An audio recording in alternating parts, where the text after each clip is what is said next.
I don't know how you've managed to Okay. get so off Ugh, your game. I know, man. I'm crumbly today, like feta cheese. I'm glad you got that on camera. Right, welcome to the FB podcast. This is a transfer special. Going to be doing some general transfer stuff, some Villa transfer stuff, and a bit of in-depth analysis of the all but confirmed transfers. We've got Illing Jr., Baranachea, Yep. Ross William Barkley, Ian Martson, and Dobbin. Martin. Yeah, By general transfer stuff and Aston Villa football stuff, that means transfer well news and maybe a couple of suggested signings as said. well. Well said. I think I should say as well, Go on then. thanks to fucking everyone who's watched the last episode because we've gone, we've been doing this for quite a while now, I On think over a viral, mate. year. No, we haven't gone viral, but like it was like nice to see people really take an interest in a video.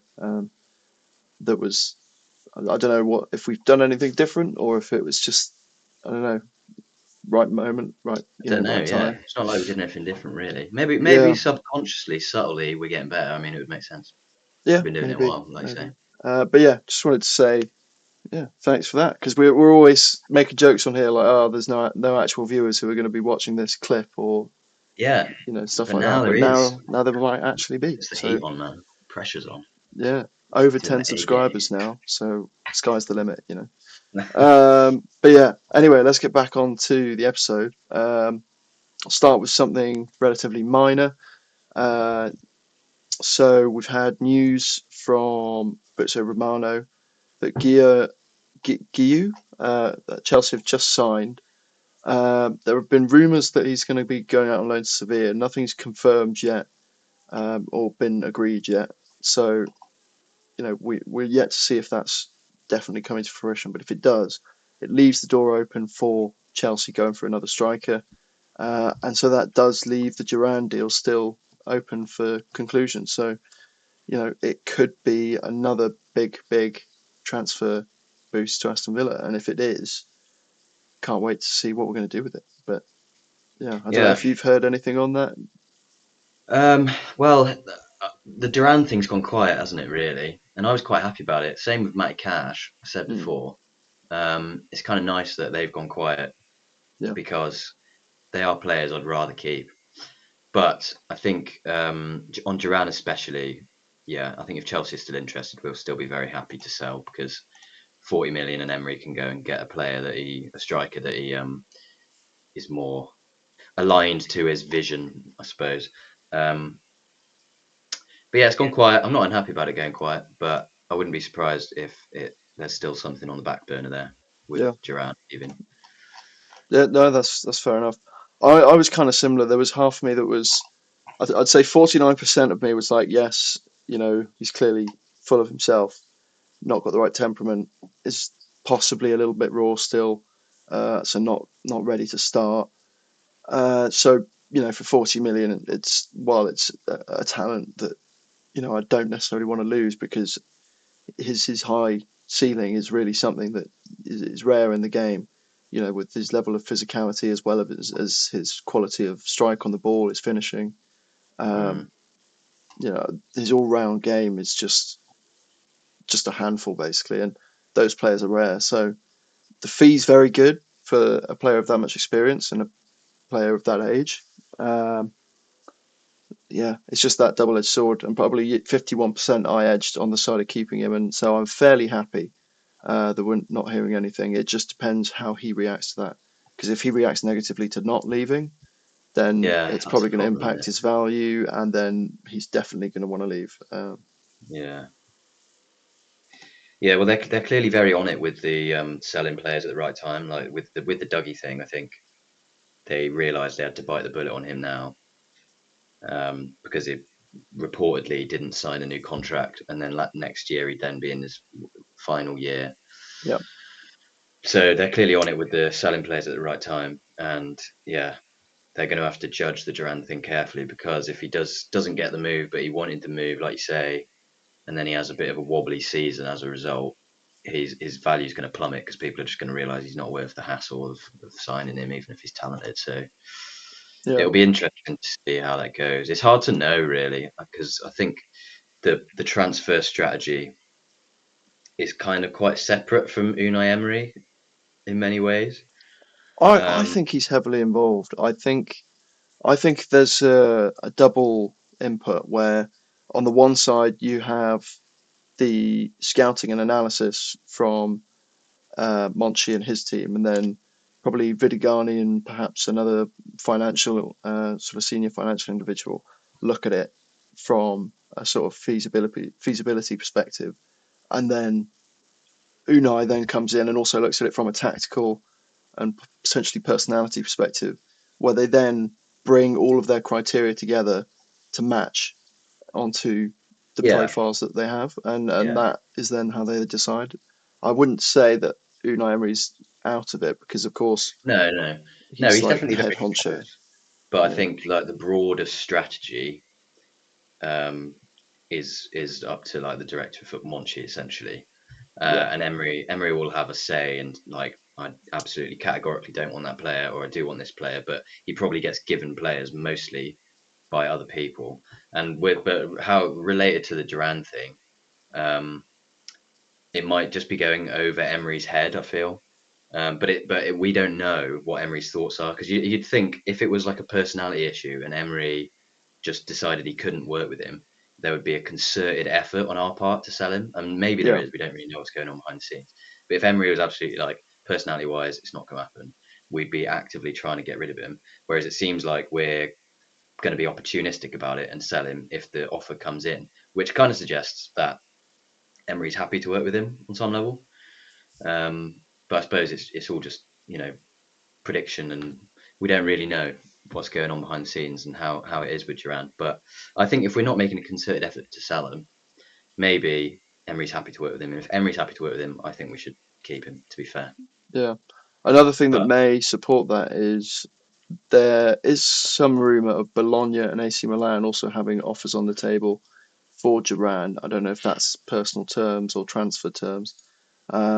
So if it is personal terms, perhaps there's no news really about it, suggests that on the transfer side it was turned down very quickly and therefore yeah, never maybe, really had too much of a chance to get through the door or out the door and into the news sort of thing. Um, or possibly that it's just in the early stages, and so that's why the news is only just sort of coming out. So yeah, interested to yeah, see what happens there. Um, there's also, of course, stuff with Xerxes still going on. I've got in my notes here. So Man United, of course, still interested in that deal. Milan have sort of reached the stumbling block with the agent's fee. Um, Apparently, the news from Fabrizio Romano is the release clause is until mid-August. right, So I think that leaves the door open for Milan to really figure it out because you'd think Man United might have signed them or at least got in more advanced talks at this point if they really wanted him. And we potentially, spoke yeah, about what kind of a fit he could be at Man United before last episode, I believe. So yeah, interesting. And the fact, and as well, there's probably a good time to chime in with like Maximilian Bayer that we've been linked with, who yeah. is Bio would be great. He just looks great, doesn't he? yeah 2-footed, relatively, very quick, tall, good technique, goal scoring striker. Um, he can play off the right and set up his teammates up. He's got decent vision and good technique for a pass as well as a shot. Um, it's very good finishes as well. So looks like a good all-round number nine that could potentially grow into something akin to maybe I don't know who's that Swedish guy, Victor Gyökeres at Sporting Oh, CP. right, yeah, I feel like that's a kind of profile, yeah. He's sort of quite an trajectory he could unusual fit. player. Like I saw read a sort of report on him, and it was saying that he definitely has got the qualities for an out and out number nine, but he's physically very slight, and he's very quick. So he kind of plays a bit like a winger, or he kind of drifts about the front line in a not particularly fixed position. Yeah. But like he is also very tall and he's young, so he kind of like potentially could fill out a bit and still do the number 9 thing. I've seen him compared to Thomas Muller. I think that's probably like just because he kind of looks like him in his stature, but also he does play in a similar like drifty kind of way. And his numbers for goal scoring last season were pretty good for his was it his first full season in the Bundesliga? Yeah, Um, I think so. 16 goals and what was it? Maybe one assist. I don't know. I can't remember the assist numbers. But certainly a good talent to watch out for. So he's linked with Chelsea. I don't know if he's linked with Man United. I think he's linked with West Ham quite strongly. Uh, Also been linked with us. So, mm, if we're interested in someone like him for the tune of around 30 million, why not have a look at Xerxes as well? Because I think, again, that would be another sort of striking partner that would work really, really well in tandem with Ollie Watkins. that would be pretty nice, wouldn't it? Watkins and Yeah, Xerxes. because I Jesus. think perhaps Xerxes at this stage of his career probably has a more similar profile to what Watkins was at this stage of his career, except the physical profile Yeah, obviously being slightly different, where he's more about dropping deep and taking players on, and then also has the ability to score goals. Um, yeah, and he can play make as well, of course. So I'd love to see us get involved in that. There's a lot of time to get involved. Man United are moving slowly. Christ, if we could prize sort of 3 signings away from the likes of Milan and Man United this summer in terms of Martson away from Milan, Xerxes away from Milan and Man United, and then I can't remember who the other player was I was thinking of that we're linked with. But anyway, I'll skip that then because I well, forgot that's which where we player it are was. now, isn't it, man? We're Yeah. we've got the stature now. We got the Champions League position. We Oh, got the and manager. Todibo was the other one I was thinking away from Man Yeah, United. yeah. I saw something about Tadibo, and it was saying how um, Nice are owned by Ratcliffe, aren't they? Yeah, and Ineos, so they're Um, blocked because they're both playing in the Europa League this season, so they can't switch oh, so they sign players can't from do each other. business. Yeah, Oh, nice. it's Okay, been blocked. Yeah, decent. I know. Yeah, I'd love Tadibo. That was only a kind of vague link, wasn't it? Really, I've not. There's nothing concrete on Yeah, that. although I saw us linked a good 2 or 3 times in that spread at least, and 21.5 million if it is the fee. He's a great profile. I don't see any reason that our team wouldn't have a look at him, but. Anyway, not to focus on him because we have spoken about him fairly extensively so far already this summer on the podcast. So yeah, maybe some jump on some Villa news. Um, have you got any Villa news you want to talk about? Um, well, nothing too much has happened. Those transfers have slowly been filtering through, medicals getting done and stuff.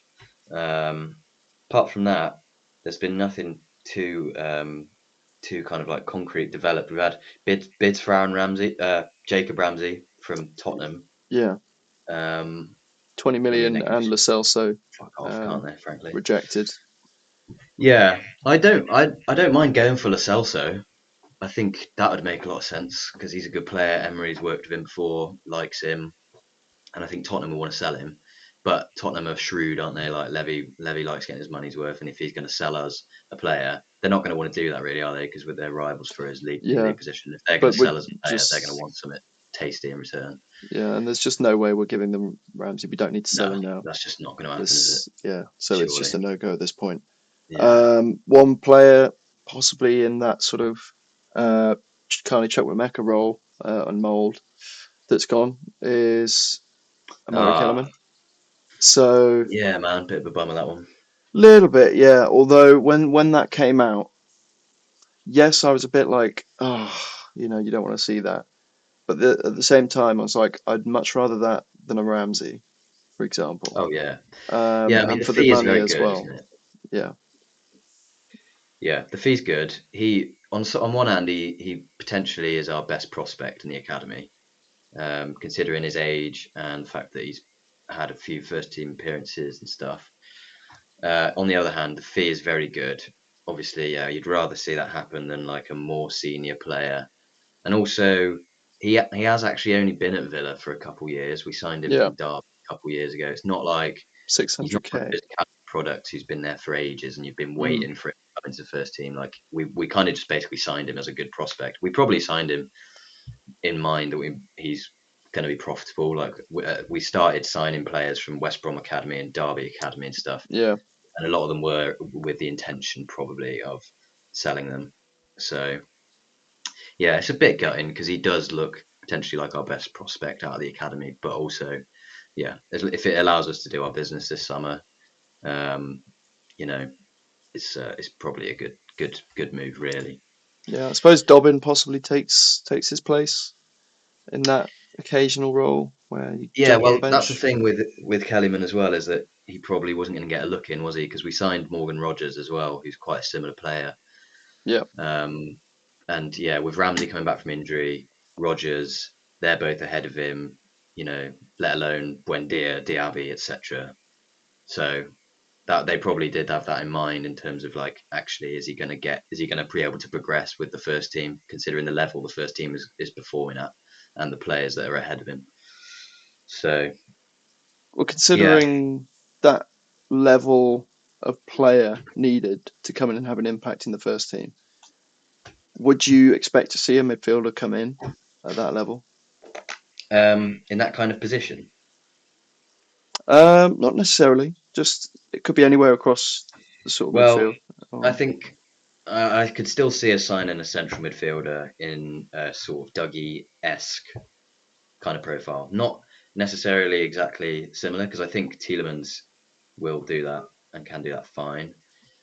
But I kind of half expect us to go out and sign another midfielder, mate. Like whether it will be Bainha or not. Bainha is obviously a very ambitious target, but because at the moment in Dougie's position, we've now only got Tielemans, really.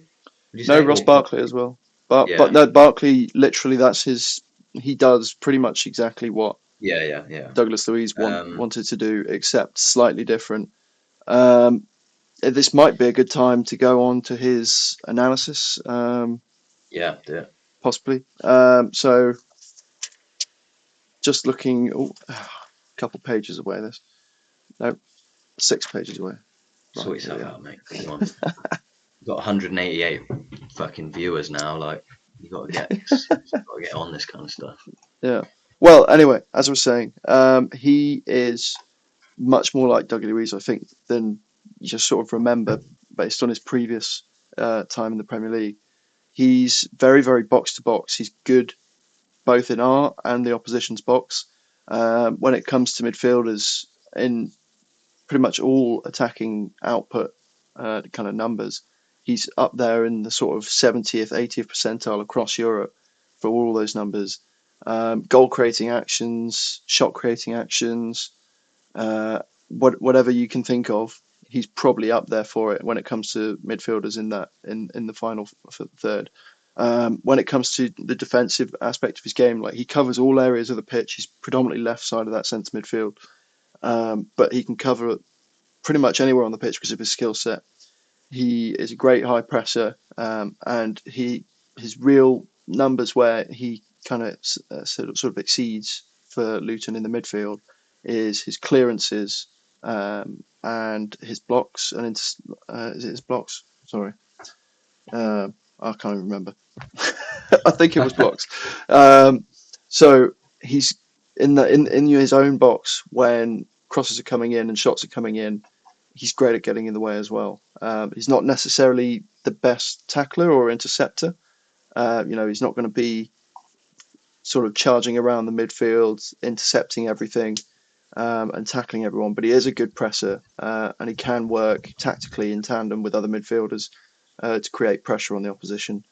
Part of his numbers, of course, are swayed by the fact he was at Luton, so he's going to be Yeah, more of an output for that Luton side than perhaps he will be. Sorry, an outlet, not output. But it could lead to lower output in the Villa team on attacking ends, just because he might be seen as more of a facilitator rather than a man who's going to arrive late in the box. But Louise did it, so I don't see why his I replacement see wouldn't do Barkley. it. Yeah, I do. I think that's kind of like an inherent part of his game, of his character on the pitch. Like he's he's always had an eye for goal. He's always liked a shot. He's always been that kind of player who makes runs into the box. Like, I don't see why he Yeah, wouldn't do that and be good at doing that for us. yeah, absolutely. And just like sort of final part of his game, final couple parts of his game is his progressive abilities. When it comes to his passing, he's not elite, but he's very very good. Um, Often quite accurate, and is a bit of a long ball specialist from deep, which is where he likes to collect the ball and progress from. What is more impressive about his game is his ability to drive with the ball. His carries and dribble numbers are really, really high.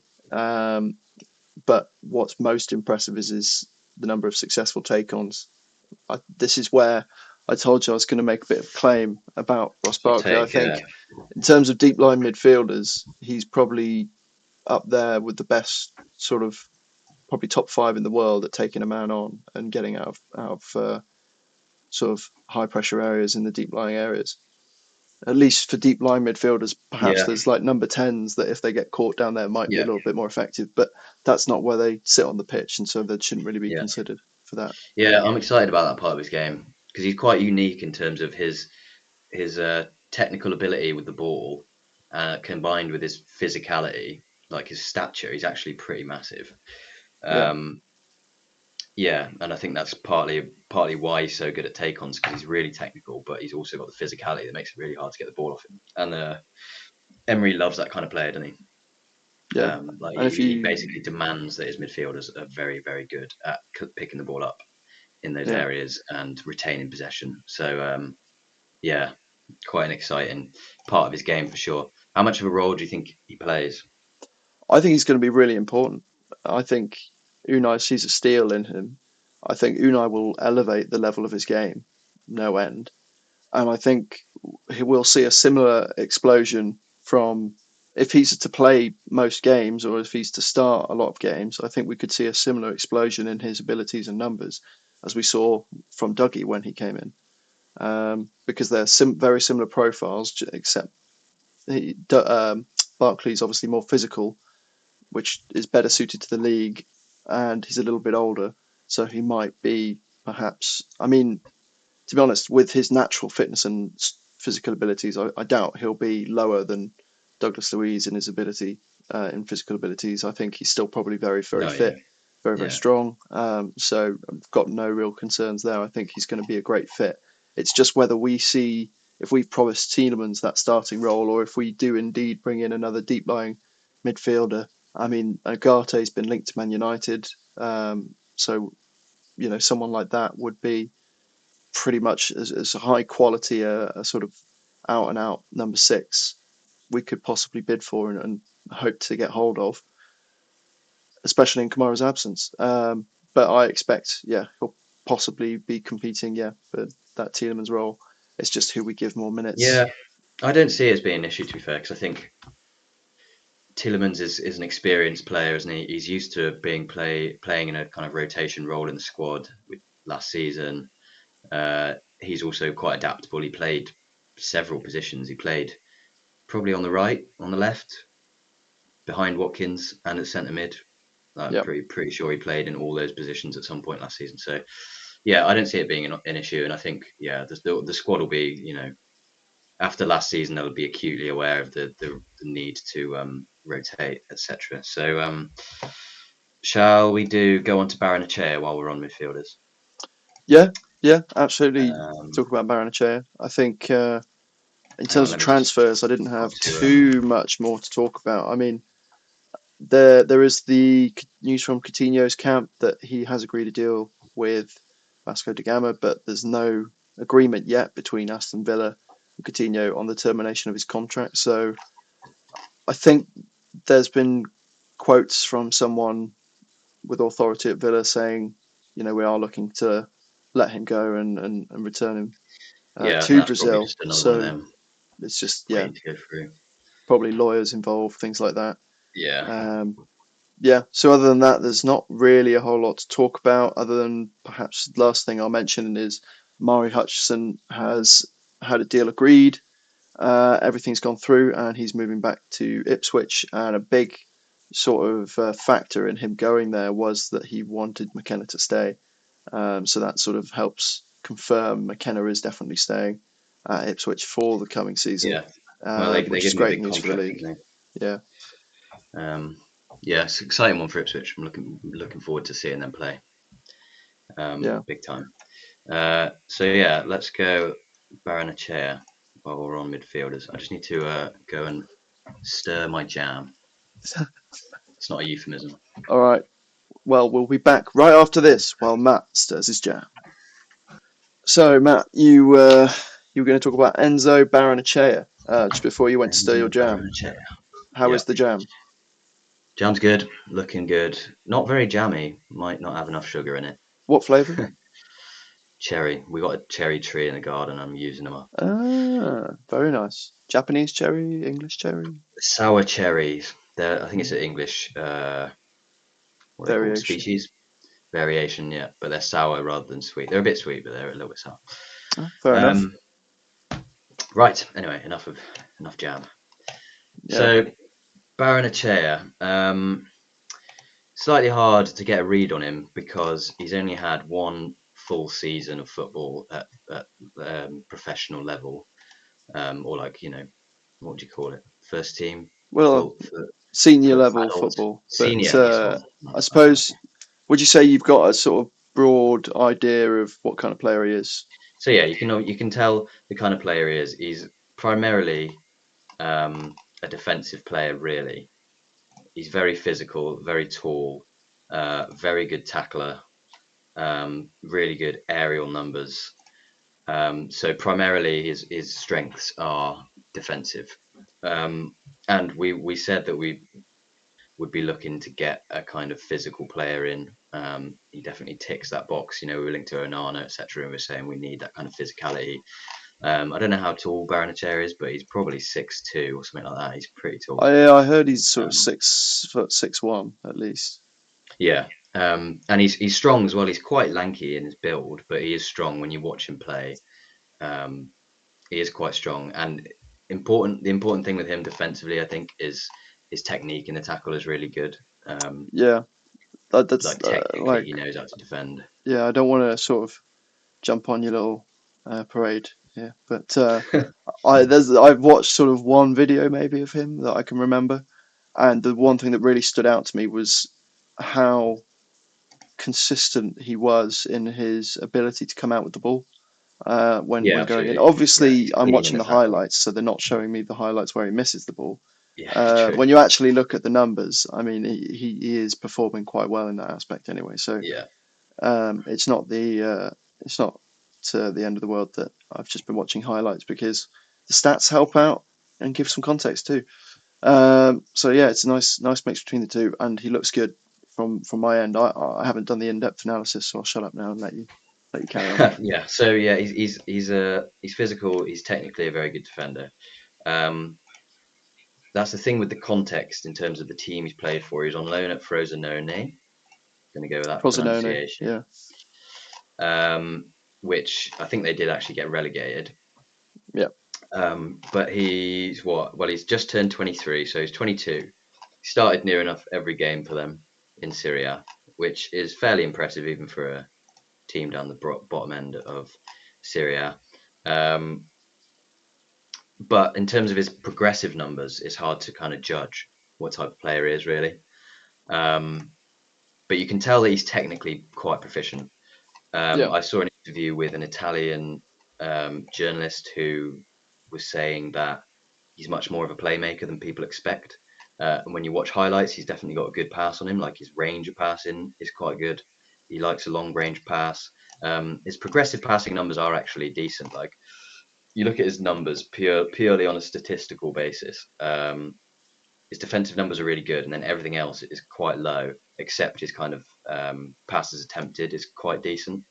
yeah, Um, his passes attempted are quite high, and his pass completion is good as well. I was comparing him to a few sort of defensive midfielders who have a similar kind of profile. I went with Rodri and Declan Rice, so setting the bar high. Rodri's got 92% pass completion.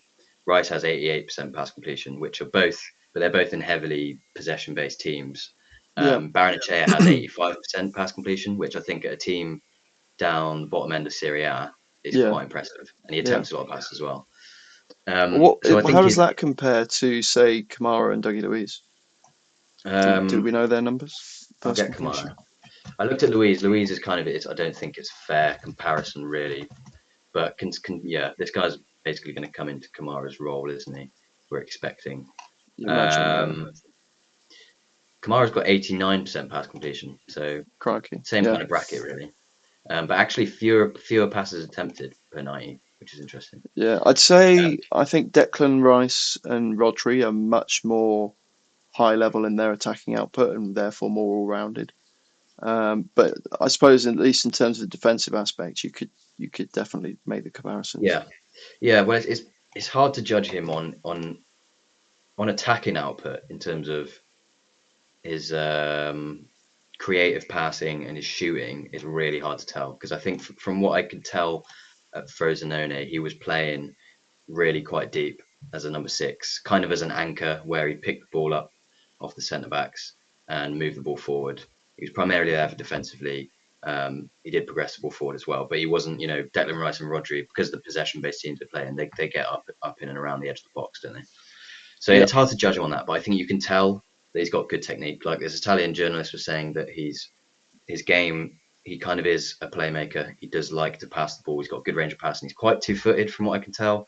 Definitely comfortable passing the ball on his left foot, even though he's primarily um, right-footed. So I think we can expect. I mean, he plays fairly similar to Kamara. You watch him play, and yeah, he picks up the ball. He's quite comfortable progressing the ball forward, but he kind of lets it go fairly early, like Kamara would. Um, yeah, I think he's really exciting. I think the progressive attacking part of his game is a bit of an unknown, really. But from what I can tell from his technique, I think we can expect him to be quite a good progressive passer as well as a defensive player. And that's a key thing with an Emery player. Same with Barkley. They've got to be good technically. They've got to be comfortable on the ball, and they've got to be good in tight spaces. Um, and when you look at clips, he's very composed in deep areas. He's perfectly happy taking the ball on. He's happy being pressed. He doesn't panic. Like he finds the pass when he gets pressed. So he's got all the characteristics to come into Kamara's role and perform for sure. Yeah. Um, Do you think perhaps he reminds you a little bit of Danny Ceballos? um, I can see similarities for sure. Um, I'm thinking as Ceballos he's a is bit more more of a sort of all round. slight, kind of deep lying playmaker who's very good in the tackle, very good technique. Obviously, Ceballos is higher level. He's well into his career at the moment, and he's what 4 or 5 years older than Enzo Barrenechea. Yeah, But just as a sort of someone that can do that sort of very sort of high tactically aware, very high energy, chasing players down, very high technical level, sort of floating defensive midfielder, deep line playmaker, sort of hybrid. yeah, for sure. Yeah, he definitely fits the profile of an Emery signing, and I think he is a bit of an unknown because he's not been able to play a more progressive role where he was last season. But technically, I think he looks quite exciting. Like I can see him; he's definitely got the physicality for the Premier League. Yeah, And when you look at clips of him, his composure and his yeah, he's good in tight areas, very composed, getting pressed. So I'm excited about it. I'm excited about him. I think he's going to be. I mean, do you think he starts the season? Because ideally, I think he's going to maybe take a bit of time to be bedded in. But ideally, you want one of him or Kamara in that role because we've been playing yeah. McGinn there stuff when Kamara got injured, and you don't really want that. Ideally, it wanted to be him or Kamara. Kamara's not going to be Yeah. available, so Yeah, no, I think he could. My feeling would be though, I think Emery tends to be very realistic and very sort of cutthroat with his decisions. Like if he senses something, assesses it, analyzes it, and thinks, "Yep, that's realistic. That makes sense." I think he just actions it because if something makes sense and he feels that it's the right thing to do as well, then he'll do it. And I think in this case, he'll probably look at that squad and think, right, Kamara's out for God knows how long, comes back maybe September, October sort of time. We don't know how long it'll be until he's actually fully fit and ready to start first team games week in, week out. We don't know what level he's going to come back at. And then we've got this kid who's played one full season of football in another league, is 23 and isn't completely moulded yet, while very talented. So it gives that kind of similar vibe to Duran. It's like the upside's Mm, there, the potential's there, definitely could start someday, but maybe isn't quite ready yet.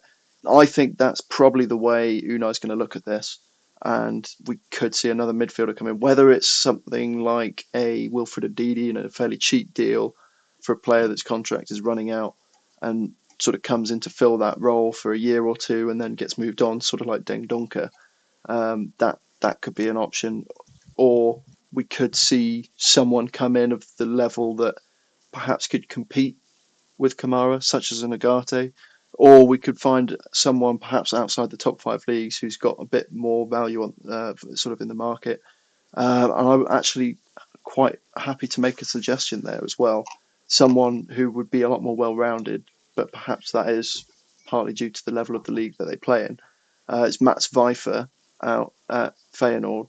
His don't even know. statistical profile. I don't have an in-depth analysis on this guy, but his statistical profile is sensational. As I say, he is compared, at least on FBref, to players in the other sort of next 14, which is the 14 leagues below those top five. Oh, right, yeah. But included in that is like Portugal, Belgium, Netherlands, of course, Yeah. Turkey, maybe Russia, I don't know, Swiss league, plenty of good leagues, Austrian league. So it's definitely not an awful statistical profile in that sense. But just looking at the numbers, they are sensational. Defensively, he is incredible in the air, second to none. He's incredible at blocking the ball, great interceptor, tons of tackles. So kind of gives the vibe maybe of Ruben Diaz in the level of his sort of defensive ability, just from a statistical profile in terms of someone that is incredible at getting in front of shots and is also incredible in the box aerial sort of threat and defender. And then again, as we look at his all round profile, he's a great box to box midfielder, getting not only assists but plenty of goals and shots in the opponent's box. Loads and loads of progressive carries, loads of progressive passes, really, really good in terms of getting touches in the attacking penalty area and successful take-ons as well. So he's kind of a I suppose we call it next 14 younger Ross Barkley, but perhaps even more physical and bigger as well. Yeah. I mean, sounds awesome. Do you think it gets? I think. Do you think it gets congested in there if we sign another midfielder? It depends what Emery's thinking in terms of the number of midfielders and what roles they're going to play. Because I think if we sign a guy like that, we probably wouldn't sign Baina, right? So Yeah, I didn't think we'll sign two. you'd have him and possibly it would possibly be him, Enzo, Tielemans, Kamara rotating in those two positions as four, with the likes of perhaps Barkley and McGinn rotating in a more advanced role. Or if you did see Baina come in and he wasn't to play, you might see Baina and McGinn and sort of Wendia rotating a bit more, and then further back it would just be Enzo, Yeah, Tielemans, and Kamara. I think that's more likely for me because it kind of depends really what level Enzo is at and how ready he is. As far as I can tell, I think he'll be there as an option. He'll get used, but I Mm, suppose there is the possibility that he's been brought in more of a long term kind of thing where he's going to play maybe more of a Dendoncker or Chambers role in the squad where he's kind of very sporadic appearances this season and then they're thinking like a couple of years time is when he'll be in the first team. I suppose there is a possibility that he's like a backup midfielder and then we sign someone else, but I think more likely he will be used, and if we're going to sign another midfielder it will be someone who's um, plays a little bit further up the pitch, which allows Tielemans to exclusively play in centre mid, whereas Tielemans has played in attacking midfield quite a lot and behind the Yeah, striker quite a lot even last there, yeah, season. behind the striker. I think more likely we sign someone like Banya, who will play in that kind of role, and then Tielemans and Barkley will kind of drop back permanently. Um, yeah, Yeah, I could see it. interesting. I think, yeah, I think that's the only way it doesn't become congested. To be fair, I think if we sign a defensive midfielder, I I mean, just it's think already Enzo will get. congested, to be honest, because Yeah, even if you say McGinn plays as a midfielder in that sort of holding two, and you rotate that way, that's already congested. We've already got Leon Bailey and Diaby rotating on the one side. Then you've already got Buendia, Ramsey, Dobbin, and Rodgers all rotating for another position. So you'd likely see one of them perhaps rotate as well with Diaby and Leon Bailey, or perhaps come onto the right hand side. But I really don't see McGinn getting rotated out of that position too much. no, So no. I think the thinking with signing yeah, midfielders is that McGinn can then not have to play there because he is worse there, isn't he? yeah, he's just got his niche role that works so well for him. Um, that if we've got the right players around him, it works so well. Yeah, I don't think he's gonna be not gonna be shoved out of there. Anyway, should we move on to another player? Yeah, maybe Ian Martson. I mean, Ian we Maatsen. already discussed him, of course, in our live reaction episode that went so well. So whoop, whoop, maybe it's a good omen. Do Yeah, it we again. announced that. We fucking announced No, that transfer. no, we didn't. No, we didn't. I uploaded it like 2 days after. Twitter in the know. Oh yeah. Um, Nice. yeah, but anyway, so first thing to note is while his numbers in an attacking sense, output wise, don't necessarily make him look like the best ever. Of course, he was great in the championship, but he hasn't really shown it in the top division thus far. Just on a per 90 basis, his attacking numbers are actually very good, and he is going to be most likely a decent goal scorer as fullbacks go if he gets those opportunities. Overall, he's probably not going to get in those positions that much. He's quite interesting as a fullback because while I think he is definitely suited to playing that flying wingback role because he's got the pace, because his delivery is very good, because he is two-footed, so he can cut back inside if he needs to and play it back uh, pretty smoothly. He's just all round quite physically gifted as well, so he can really cause problems down the flank if he needs to. But then it's his ability to come in and join that midfield at the same time Mm. and play off both feet, long and short, be a playmaker from deep, carry the ball into space with his sort of rangy running style as well. He's got a bit of Reece Um, James about him, I think. yeah, yeah, no, Might be lazy that's a because they good. kind of look vaguely similar, but he kind of got a similar physical stature, I think, and like he's got the tech. He seems to have, from what I can tell, I've just watched a few clips really, but he seems to have the technical capability to, like you say, come inside and be a playmaker rather than an out and out kind of, um, wing back kind of thing.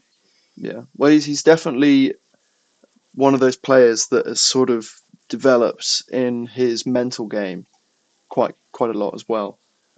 When you look at his off the ball numbers, his interceptions, his clearances, his recoveries, it's those sorts of numbers that really shine in his defensive attributes. When it comes to his tacklings, he's quite average as a tackler, but he is 22 years old. He's got time to improve on that. Mm. But his one really bad stat really is his aerial ability. That is where he really falls short, and I don't know if that's perhaps partly a sort of part of his game when he's in those high areas, sort of across that left hand side. He almost becomes, at least in league play for Borussia Dortmund, just a left sided player, right? And so he's not exactly.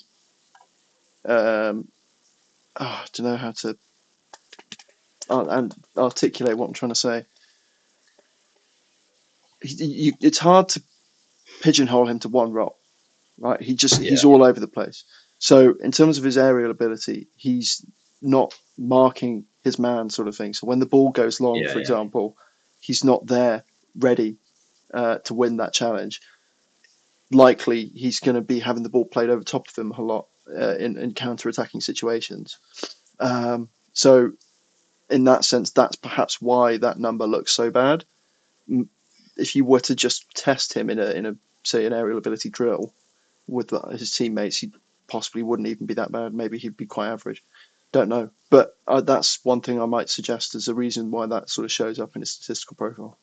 Yeah. Well, either way, it's not something that we really need to be concerned with because our system is ready made for a player who's come in like that. We don't need an aerial presence on that left hand side because we play generally with three centre backs who move across. That in our system, or even if you have a Matty Cash at right back, the left fullback player in that system has very little defensive responsibility, don't they? Really, they Yeah, obviously come back and defend, and I think Emery likes a certain profile of player physically in terms of having pace because they need to recover and being agile for those recoveries and stuff. Like Moreno was very good at that.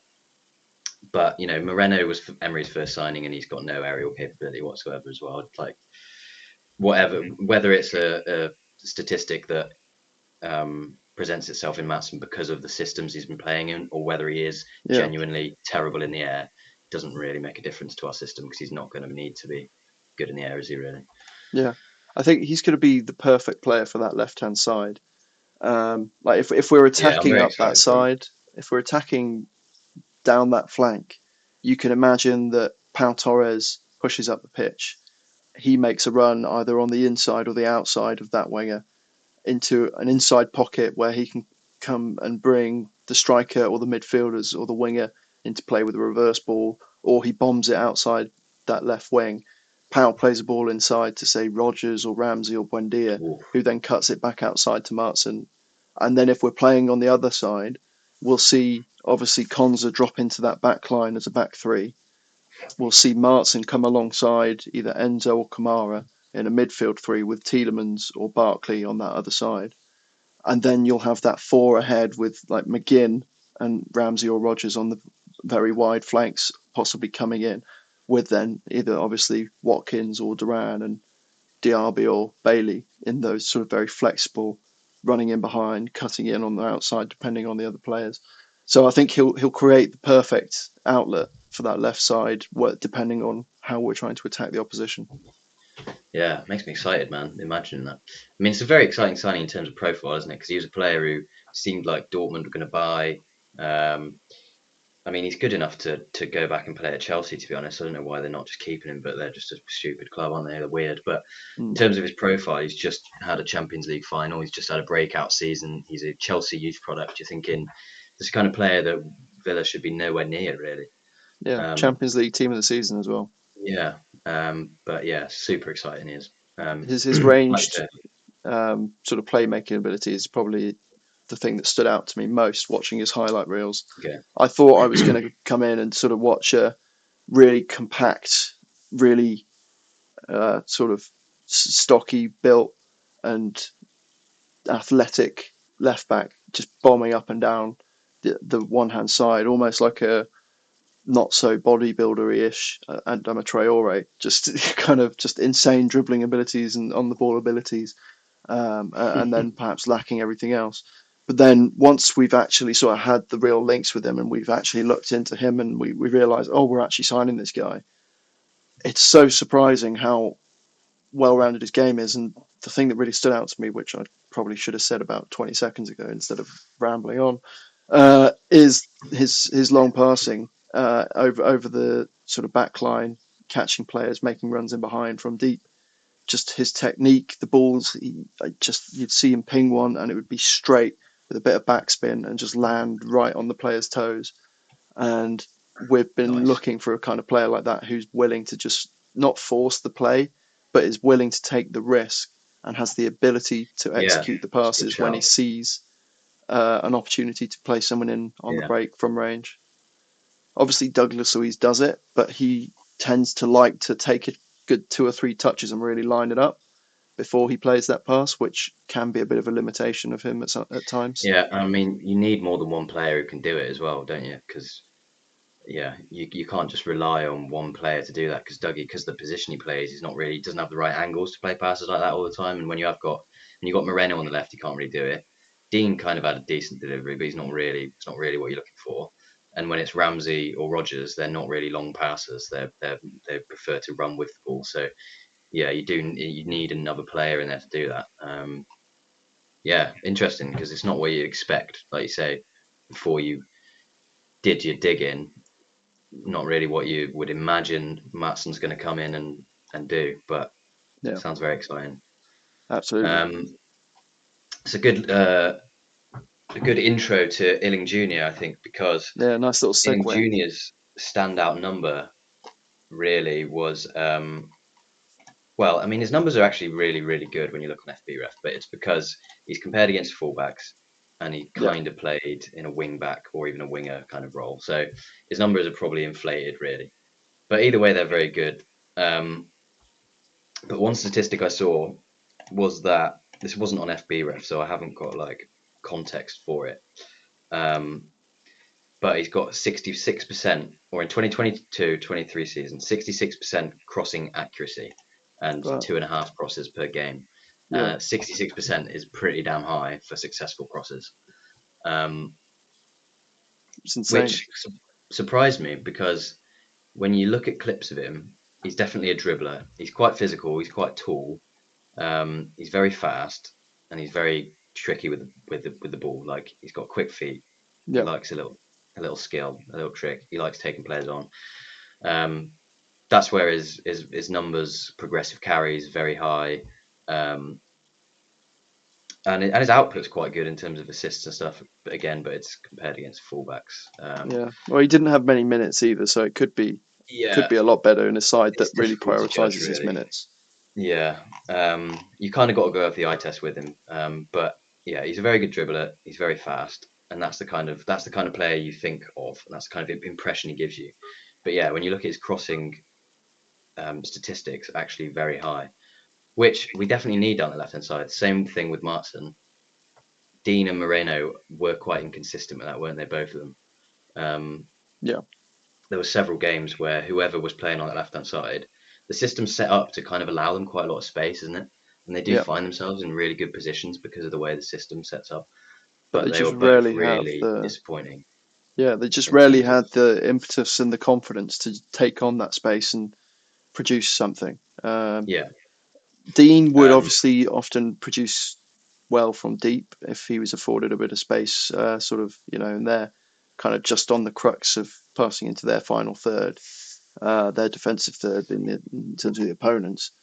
He was quite good at delivering crosses, but other than that, even his passing lacked often in games. yeah, yeah. So both Martin and Illing Junior seem like they're going to have good final ball, which we've missed down that left hand side big time. Um, yeah, Illing Junior does have height on his side, which is interesting because yeah, one thing Martin doesn't have is aerial presence. Illing Junior kind of does. I mean, his numbers for aerials are quite low, but Yeah, again, he's compared against fullbacks. You can't really take too much notice of that. But he is quite tall. He does give a bit of physical presence. Um, I think defensively is probably where the biggest concern with him is. He seems like the kind of defender he's not an intelligent defender. He's the kind of defender who relies on his physicality. He's probably not a natural defender. He's more naturally an attacking player. yeah, Um, yeah, he's not going to be the kind of defender who's always in the right position. You can expect him to be out of position because of the role he's going to play in the squad, but he does have the physicality to make up for that, which I think is important if you're going to have a fullback in that wing back kind of role, playing height of the pitch. If they're not going to be good in position defensively, they've got to have physicality to recover, which he definitely has. Got loads of pace. Yeah, quite tall. So that's kind of it for Ealing Junior. It's hard to say. Like the statistics are basically misleading on him, so you can't really go into them. And he hasn't had many minutes. There was kind of a period where he was quite high profile. yeah, Seems like last season he had. I mean, he actually played more minutes last season, but his profile seemed to drop somehow. yeah. I think a Um, decent barometer for his ability, perhaps in the Premier League, might be. to compare his time in England under 21s, and not in terms of the absolute output and statistical profile that he produces from his time in the England under 21s, but more what does the level of his performance and the profile of his output look like compared to the other players in that squad? Because if you Mm, look at that squad, there's a lot of players who have Premier League experience and get minutes, and so you can kind of compare them and say, right, if this player performs with a similar profile to these players in that squad who play this many minutes and produce this output, if he's a similar player playing in the same team, getting whatever output compared to them, you can use that as a sort of a expansion onto, okay, how would he do in the yeah, Premier League based on that comparison? It's not the best way of doing it, but yeah, probably something I should have yeah. done No, because now I've suggested it and neither of us has done it, so we don't know I know. Yeah, I what the mean, we answer we just is. don't have that possibility now. But no, Yeah, it's good out. I mean, yeah, that's the main thing with when you kind of try and do a deep dive into him is you've got to rely on the eye test really, yeah. which obviously can be massively misleading when you're looking at clips.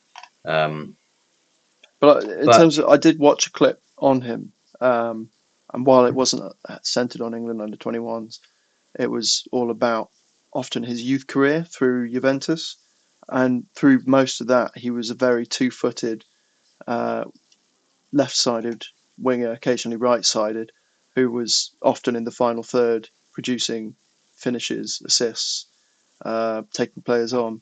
So principally, he is a winger, um, yeah, from what I can yeah. I tell. mean, Juventus played wing backs, and he kind of was slotted back into wing back really. Um, Yeah, I mean that's one of the things with him to talk about is what role he plays in the squad. Because one of the interesting things when you read about him is that I've seen people say that he can play as a central midfielder, and he played centre midfield at youth level, attacking midfield. He can play all across the front line, like you say. Yeah, Primarily, he's kind of an attacking player, but he is two-footed. He does like to drift inside. But because if you're thinking about him primarily as a winger, um, what role do you think he actually plays at Villa? Because this one is kind of confusing in that it's like not obvious where he fits in, which is unusual for an Emery signing because usually, in recent years, we've been quite on it. We've been good in the transfer markets, and players come in and you can identify what role they're filling, what gap they're filling. yeah. This one is confusing. I think probably one or two things is the case. I think either Emery's probably said something to him along the lines of his game time. It's either going to be that he's going to have to wait a year, and then maybe Buendia goes next year, Ramsey moves into another role more centrally, and then he Mm, gets to rotate with Rodgers on that left hand side. Or I think the alternative to that is that he has to wait a year for left back and perhaps wait for Moreno and Dean to go, and then he becomes and then gets sort of trained for that year at least, um, as a sort of faux left back, and then also plays minutes on the wing, especially if Diaby and Bailey get tired. If we're playing somehow in the Champions League like a really poor side, not poor side because obviously they're in the Champions League, but one of the sides that you don't fear as much perhaps, or perhaps we're playing Grimsby Town in the EFL Cup. You can put Illing Jr. for sure on that right yeah, wing and give Bailey and Diaby a yeah, rest just in those games where you don't want them to get injured. And obviously, I'm not putting Illing Jr. down as someone who can only achieve things against the likes of Grimsby Town, not at all. He's clearly got a talent level and ability way beyond that level. It's just my point is if you wanted him to play winger minutes, that right hand side is not the only, is also a possibility as well as that left hand side, especially depending on the fixtures. yeah, yeah. He's an interesting one. I initially kind of imagined he'd be a left back option, but that leaves us with four left backs, which is, you Yeah, know, I think you can assume, to be fair, one of Dean or Moreno will leave. yeah. But yeah, he's an interesting one because if he plays on that left hand side, we don't tend to play a left-footed player on that left hand side, do we? No, at least it So it does give kind us of, something different. yeah, it changes the dynamic, which could be a good thing. It could be something maybe we're looking for in him. But yeah, it's hard to imagine. because I Mm. can't, with the profile of player he is, and like the age he's at, and he's been at Juventus in and around the first team for like 2 years now. He probably wants to be breaking through and playing regularly, and I can't imagine that he'd come without some kind of guarantee I about yeah, time. I heard rumours that he was stalling things because he wanted guarantees about playing time. Yeah. So there must be So some in place, surely, yeah. So especially but after so the then Martin signing it's as like, well. where does he come in if he's guaranteed play time? Yeah, and we've signed Martin. We've got four left backs. Um, he's not going to be replacing Ramsey or Rogers for the most part. Maybe he's an option, but he's not going to be like cementing that position as his own. So yeah, it's confusing. I think maybe, I don't know. I think he'll be a bench player when he'll be a player to come off the bench. He's direct. He's a good dribbler. He's Yeah, attacking minded. I think he'll come off the bench either on the left hand side in place of Moreno or Matson or whoever, but not really defending because it's late on the game. Maybe you're pushing for a goal, or he comes on the left hand side. Say comes on for Ramsey to give us a different dimension on the left. yeah. Um, I mean, but I to be think fair, we need that, don't we? We've One of the things we lacked last season was options off the bench yeah, massively. yeah. But what I was going to say is, as well as that, I think obviously our squad depth is getting bigger and better. So we're always going to have players off the bench now, I think. But one thing that's important to remember with Unai Emery is his ability to sort of find niche positions for players and niche roles for players. He's done it with McGinn, giving him this sort of Yeah, that's inside true. Yeah. attacking midfield role. He did it with Diaby straight from the off when he brought him into the club. He's done it with Bailey, moving him around. He's done it sort of somewhat, I suppose you could say, with Rogers, but probably not so much. He's definitely done it with Konza, giving him games at right back. Mm. Um, yeah, he's changed the way even Martinez plays. He comes out of mid of his box more often. He's been sort of developed into a ball playing sort of good with the feet goalkeeper, whatever you want to call him these days. So he can change players' roles very frequently, and we can see all sorts of players playing in different positions. So I don't see, and I mean, he did it with Tielemans as well. So I don't see why he can't find some similar No, solutions he'll have for a Ile plan for Junior. him when he. Yeah, Yeah, we could we see don't him know what it playing. is, Yeah, exactly. but We there'll could be a see him plan. playing up top. We could see him playing in a midfield three, perhaps, depending on because it's really hard as well to get an idea of how this guy plays without watching him. As I say, if he Yeah, looks like such a winger, perhaps he could be a bit of a false nine because he is, as you say, fairly tall, fairly physical. Perhaps he's looking at him as a striker even. Yeah, there's so many ideas for this guy because he's played yeah. I in mean, such yeah, a range of areas. he is definitely very versatile. His skill set, and like to be fair, he's one of the players where he's not played enough senior minutes to actually pin him down.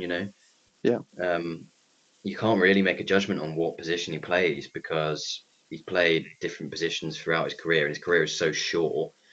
Juventus, you kind of get the feeling he was just pigeonholed into a role that vaguely fit him, but it wasn't his role, was it? It wasn't like built for him, and that's like you say with Emery, he finds roles for players. He kind of gets these specific things that he wants out of them, um, rather than just putting him vaguely on the left hand side or at left back. Like he will have very specific purpose within the team, and yeah, it will probably be some kind of weird hybrid whatever thing that nobody sees coming. But what you can guarantee is there will be a plan. yeah, Emery's not going to he's absolutely. not going to sign someone without an idea of how he's going to use him. No, And speaking of players who we don't have a clue what their purpose is going to be, yeah, Lewis Dobbin, probably the wild card signing so far.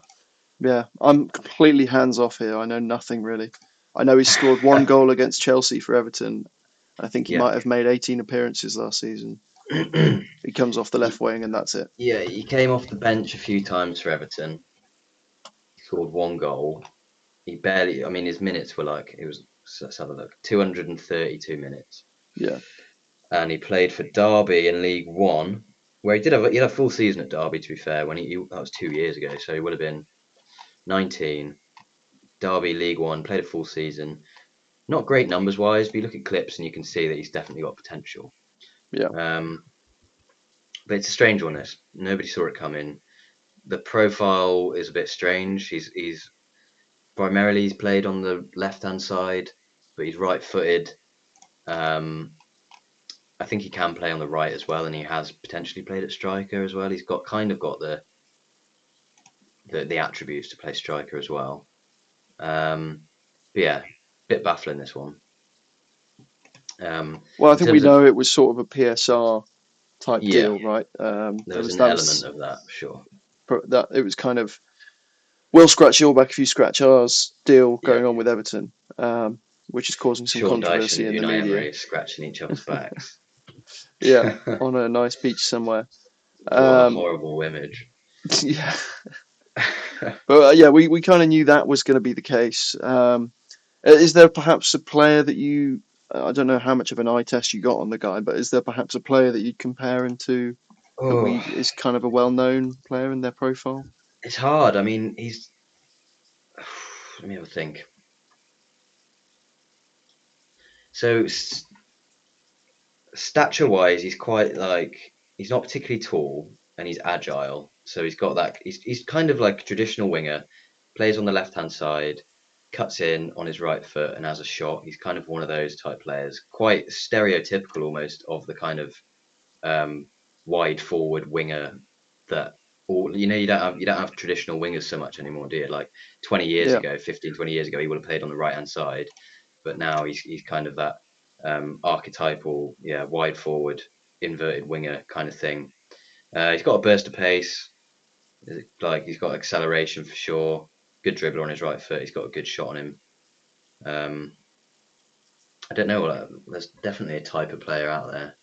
Maybe like Anthony Gordon. Probably not as fast as Gordon. Maybe a better shooter. okay. Would you say perhaps Dan Juma is a similar player? Potentially, I think a bit less of a forward player, but like I said, he's definitely got the attributes to actually play striker. And I did read that he'd played striker maybe at youth level or something. Yeah, Um, maybe bit less of a forward than Danjuma because Danjuma like kind of played in the channel, whereas Dobbin does start out on the left hand side and come in, whereas Danjuma kind of started out between the left hand side and the forward position, whereas Dobbin does tend to hug the touchline. But again, that could be okay, like Sean Dyche keeping the width kind of fair thing enough. because Everton do play with wide players. So Yeah, okay, I mean, you can see potential with him. It's a funny one, and there is the element of PSR, but you can see that he's got potential into just in terms of his technique, really. yeah. I think to a degree we've kind of got to say perhaps that Unai Emery wouldn't actually sign the player, wouldn't agree to sign the player if there was no element of him that sort of was shouting, "This guy's got potential," or Yeah, that this guy can play a role in my squad. yeah.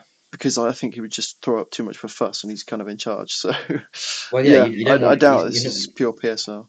no, yeah, he's not going to sign players who he's got no intention of using, and also it's not a sort of nothing fee either. Like it's what £9 million, Yeah, which is not a lot of money nowadays, but for a player who's made 12 sub appearances for Everton, um, it's not a tiny fee by any means. yeah, absolutely. So I think there will be an intention with him. Again, Emery's probably got something in mind that is probably completely different to what anybody imagines. I mean, when you watch clips, to be fair, he does have a bit of Ramsey or Rogers about him. I think if you were to make an assumption or a guess about the role he would play, you would have to assume he'd play on that left hand side, uh, Yeah, coming in on his right foot. He's a good dribbler. He likes to take players on. He likes a shot. He's less of a passer than Ramsey or Rogers. Less of a like creative playmaker. Prefers to shoot, but he's definitely got that element of left hand side, right footed player, dribbler, progressive player. Like if he was to come on anywhere, you'd think he'd be an option in that role. I think. fair enough. But it's quite a crowded area of the pitch, though, isn't it? Like if with Yeah. Buendia as well. Well, I mean, we already spoke about that with Illing Jr., and that was without the context of Dobbin being part of that equation as well. So Mm, you've really got to expect that there's going to be some shuffling around in the squad, or there's going to be a real rotation between competitions, or we're going to lose a player, or yeah, perhaps he's maybe a going out sale or on something. loan. There's got to be something. that we're expecting to happen or that we're planning for. So Yeah, hard to um, predict. I'll yeah, go. So the Athletic did this Athletic 500 thing. They've rated it as basically a decent transfer because they're the biggest number they gave on their ratings was tactical fit. yeah, Um, I think that's they gave him that because of his pace really and his like ability on the transition. Like we're very direct and fast in our attacks, aren't we? He definitely matches that. Picks up the ball, likes to run with it and be direct. okay, Um, maybe like a Leon Bailey type.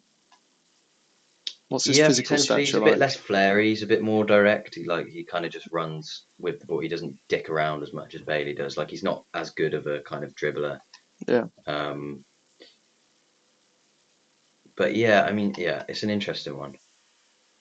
Do you think what do you think about Buendia? Because I think like having three players on that left hand side, say it was Ramsey, Rogers, Dobbin as options on that left hand side. Where does Buendia go? Buendia rotates with McGinn, I think, in that deep right role, You reckon? and then ahead of them, those two, you've got Diaby, Bailey. Then behind in those midfield two, as we say, we've got Kamara, Enzo on one side, and then the other side, Tielemans and Ross Hmm. Barkley. And then that gives you two players in each position, three on the left, um, two everywhere else. Apart from maybe centre back, there might be a couple of Yeah, I mean extras the or full depth is back. pretty insane now, isn't it? Really. Yeah, it's getting there. To be fair, I mean, top And I line think there's work quality to is do in still yet to defence, be isn't there? added for if you want to compete in the Champions League and things like that. Perhaps some of that might be added this year. Probably waiting more for a couple of years' time before we see those kind of moves. But Ian Martson could easily be considered that level in a year or two's time. Yeah, So it looks like we're signing the right profile of players. It looks like we're making the right strides to go forward. It's just exciting to know that there's still over 2 months of the window left to see yeah, man. who we could potentially sign, who we could potentially sell. Got the kit release to come. I think there's Yeah. possibly going to be more commercial developments this summer at Aston Villa. What those are going to look like, who knows? It could be physical in the stadium, around the stadium. It could be online. It could be more Well, we have sponsors. Adidas seats in the North Stand now. Have you seen this? Oh, I haven't. No. Yeah, North Stand now has a big Adidas logo in the seats. Oh, fair enough. Yeah, So interesting. that's pretty cool. But yeah, no, I think that's a good place to end it. Really, covered a lot. We've gone through players in depth. We touched on some stories around the Premier League in Europe and how that could impact Villa. So yeah, it's been good, and I think anyone watching, um, if there is anyone, because it could be zero viewers on this one. So I think Let's yeah, hope the drop trend of a drop few viewers continues. yeah maybe drop a comment. Let us know perhaps stories you want us to cover, players you want us to evaluate, and yeah, let us know what you thought, and yeah, like and subscribe. Other than that, we'll see you again either next week or perhaps sooner if something big happens. Matt, anything to say? No. All right, bye.